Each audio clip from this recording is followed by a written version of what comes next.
Au travers de ces dispositifs d'hébergement et de logement, l'inclusion sociale agit auprès de familles sur la reprise de confiance et leur autonomie. Parce que tout le monde devrait vivre dans des conditions décentes, nos équipes travaillent chaque jour à l'accompagnement des plus démunis.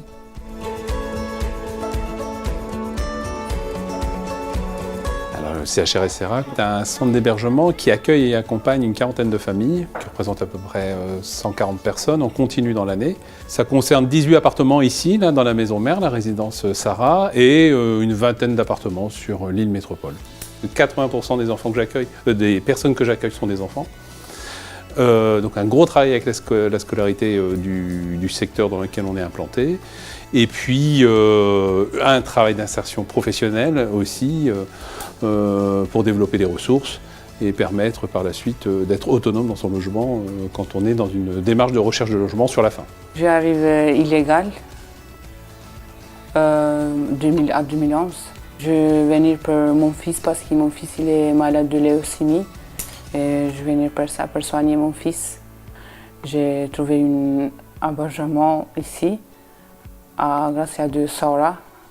Ils m'aident beaucoup, ils font l'administratif, le papier, tout ça, parce qu'avant nous, ils ne parlent pas français, ils ne comprennent pas français.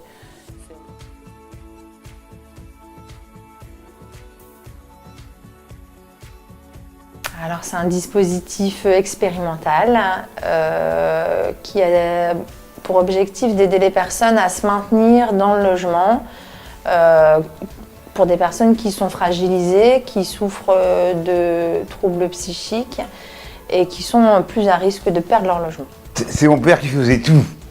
Alors moi je ne savais pas, moi je ne faisais rien. Quand mon père est décédé, j'ai été obligé de tout faire. C'était pas encore trop propre, mais un peu à la fois ça s'arrangeait quoi. Alors l'accompagnement c'est 3 mois renouvelables une fois. Et du coup, on le formalise sous forme d'engagement réciproque qu'on signe, où on se met d'accord avec la personne sur ce qu'on va travailler pendant 3 mois. Au bout de 3 mois, on fait un petit point. Et si on renouvelle à la demande de la personne et en fonction de ce qui a été travaillé et ce qui est encore à travailler, on refait un engagement réciproque pour les 3 derniers mois.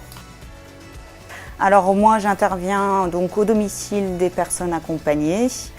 J'interviens sur le quotidien, donc je fais avec les personnes. Qui n'arrivent plus à faire dans la gestion du logement, dans les démarches administratives, toutes les choses du quotidien en fait. Ma mission, donc, c'est leur faire comprendre qu'ils savent faire les choses, mais qu'ils les ont peut-être oubliées ou qui ne savent plus, mais enfin, les aider à reprendre le cours de leur vie en fait.